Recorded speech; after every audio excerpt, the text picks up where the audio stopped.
Bom dia, oitavo ano. Tudo bem? Nós estamos indo aí para a nossa segunda aula e segunda parte do tema regionalização.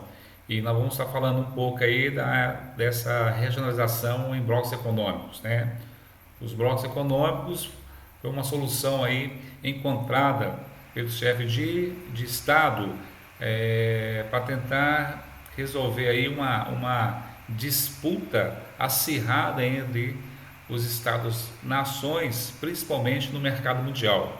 Lembrando que esse espaço mundial ele é marcado aí por intensas trocas comerciais e com diferentes fluxos de mercadorias e capital, tá certo? Então houve a necessidade de fazer acordos, né?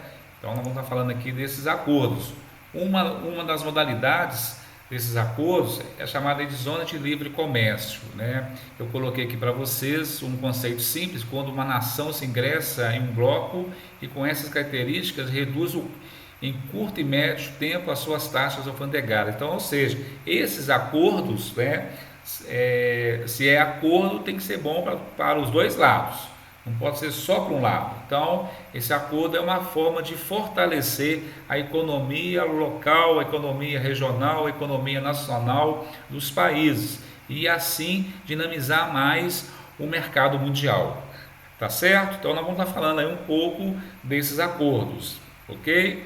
É, o resultado desses acordos ao longo, né, da década de 90 surgiram então aí o que nós damos nome aí de blocos econômicos, né, ou mega blocos econômicos. Então são um conjunto aí de países que fazem fronteiras, né, da mesma região, e o objetivo deles era de criar condições para dinamizar e intensificar a economia local, regional, nacional e mundial. Então, eu coloquei aqui embaixo, ó, uma observação: a formação desses blocos, aqui são as bandeiras, né, de cada acordo, de cada bloco aí.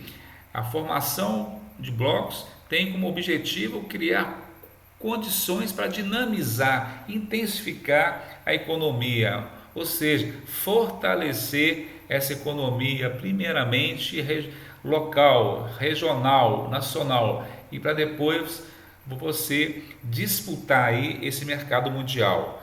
É interessante que quando os países começaram a se organizar dessa forma, né, nós que somos do mercado consumidor, isso favoreceu muita coisa para a gente. Então nós começamos a ter acesso a produtos importados, né, com preço melhor. Então isso foi uma vantagem, principalmente para o mercado consumidor, ok? E principalmente vai aquecer a economia dos países, tá certo? Então vamos lá. Um dos exemplos aí de mercado e de acordo, né? Estou dando exemplo aí para vocês. Esse é um acordo que entrou em vigor em 1994, que é chamado de Zona de Livre Comércio entre Canadá, Estados Unidos e México. Hoje esse acordo enfrenta aí algumas dificuldades, sobretudo com a participação do México, né? O México faz fronteira com os Estados Unidos, então o México está aqui no sul da América do Norte, ó, esse país aqui faz fronteira com uma grande potência, e o atual governo americano bate de frente principalmente com esse processo de migração ilegal para os Estados Unidos. Então, o presidente Trump vem atuando de forma intensiva e muitas vezes agressiva, né, impedindo ali a entrada de mexicanos, não só mexicano, como o povo latino, né, da América do Sul aí também. Então, essa zona de livre comércio tem como um grande objetivo diminuir principalmente um período curto e médio tempo aí as taxas alfandegárias, né? Essas taxas são cobradas quando você faz algum acordo comercial, quando você compra algum produto do exterior. Então, a ideia é de diminuir essas taxas alfandegárias, aumentar o fluxo de mercadorias, só de mercadorias, não de pessoas, só de mercadorias entre os países membros, né? Então, os Estados Unidos vai fazer uma lista de produtos que ele precisa comprar do México e do Canadá. E então ele vai usar dessa lista de produtos para negociar com Canadá e México, e da mesma forma o Canadá e México vão fazer uma lista de produtos que vão negociar com os Estados Unidos, e principalmente com uma taxa alfandegária menor. Então isso facilita a circulação dos bens de mercadorias, aquece a economia regional, né, e favorece principalmente o mercado ao consumidor. Lembrando que quem está por trás disso é o sistema econômico capitalista, que visa sempre o lucro, ok? A segunda modalidade nós chamamos aí de união aduaneira, né? Eu estou dando exemplo aqui dessa modalidade do mercado comum, do que é o Mercosul. O Mercosul está numa transição entre a união aduaneira e mercado comum. Nós vamos estar falando disso ainda, né? Essa união aduaneira, esse mercado, nasceu no tratado em 1991, olha aí, ó, logo no final da crise lá do socialismo, do fim da ordem bipolar, o tratado de Assunção, em que os países membros, Argentina, Brasil, Paraguai e Uruguai, fizeram um acordo de uma união aduaneira. O que seria essa união aduaneira? Além de ter as mesmas características, né, de uma área de livre comércio, na união aduaneira vai aparecer aqui uma tarifa externa de referência, que é a TEC, é chamada de tarifa externa comum. É uma tarifa que visa taxar todos os produtos que vão entrar na negociação entre os países membros, né?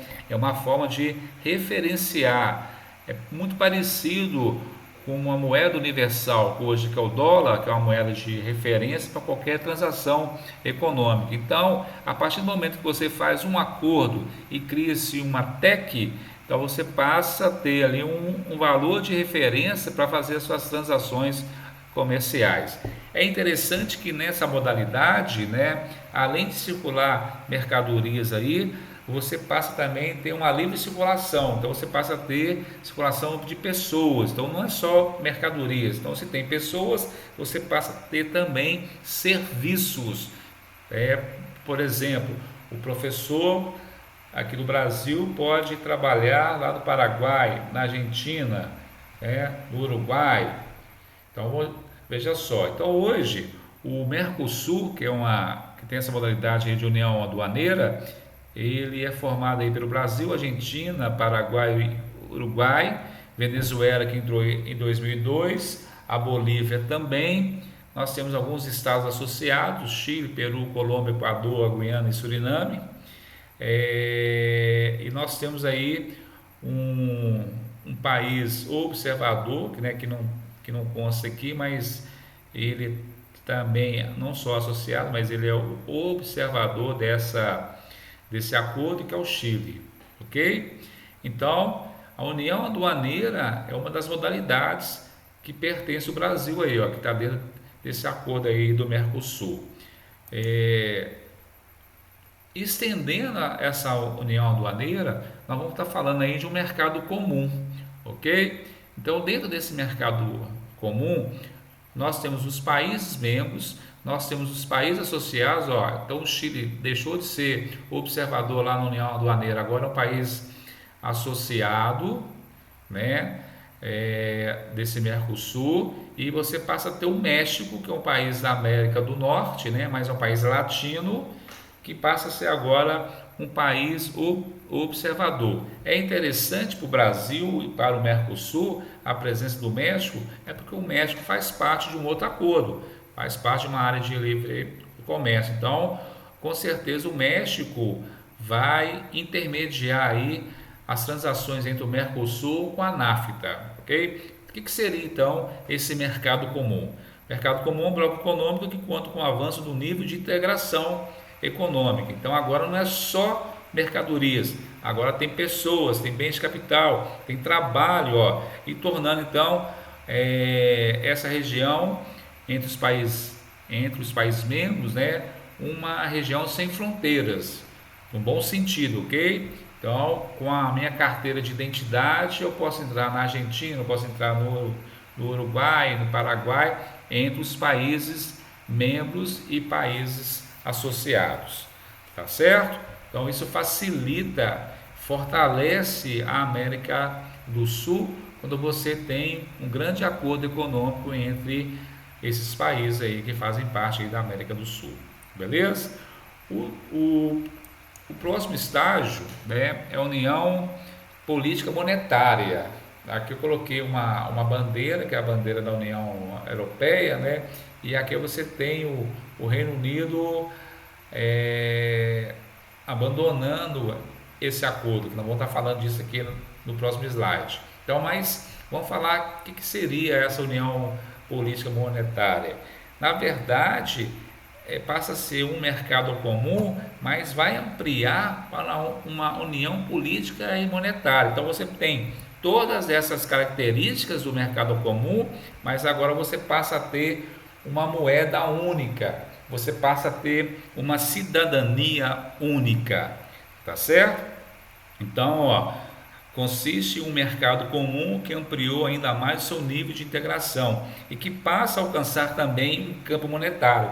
Então, por exemplo, com a criação desse acordo, nasceu a moeda do euro, né? O euro faz parte lá do acordo entre esses países aí da União Europeia. Então, para ter essa moeda única, foi necessária a criação de um banco central, foi necessária a criação de uma constituição.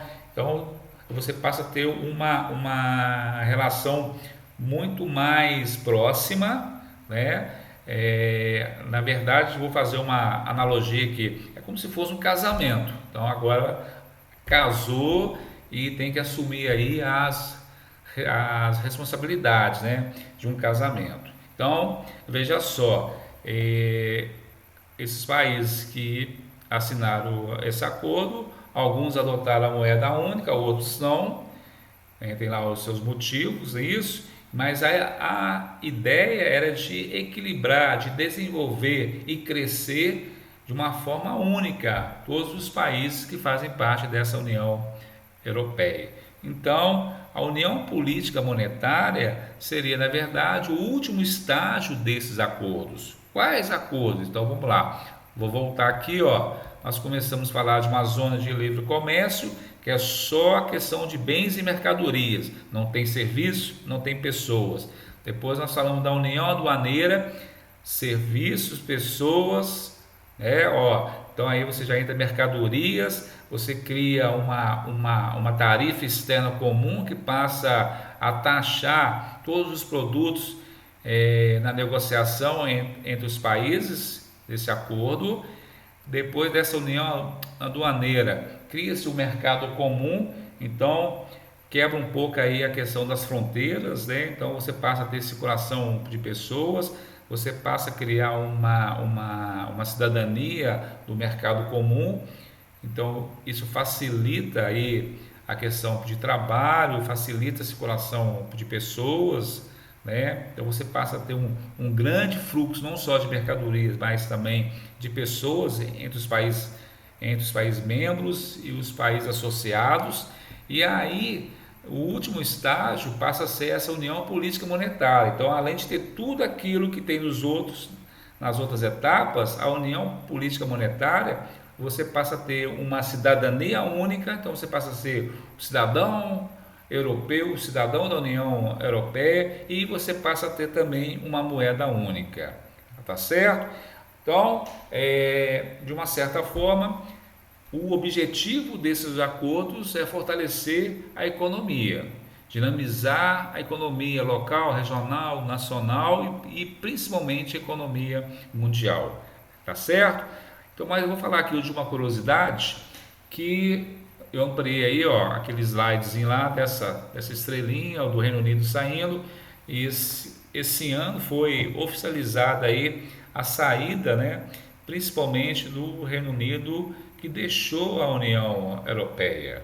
Tem lá os seus motivos políticos, os motivos econômicos, é como se tivesse encerrado aí essa relação do acordo. Ela rompeu esse acordo, não pertence mais à União Europeia, né?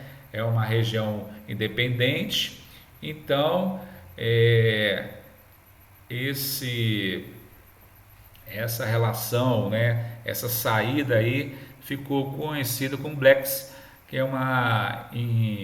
eu escrevi aqui para vocês, é uma abreviação, né, de saída britânica, que rompeu o acordo com os países que fazem parte da União Europeia. Então, veja só, para fechar a aula aqui, a gente usou aí critérios econômicos, né, para regionalizar o mundo pós crise do socialismo, ok? Um grande abraço, até a nossa próxima aula.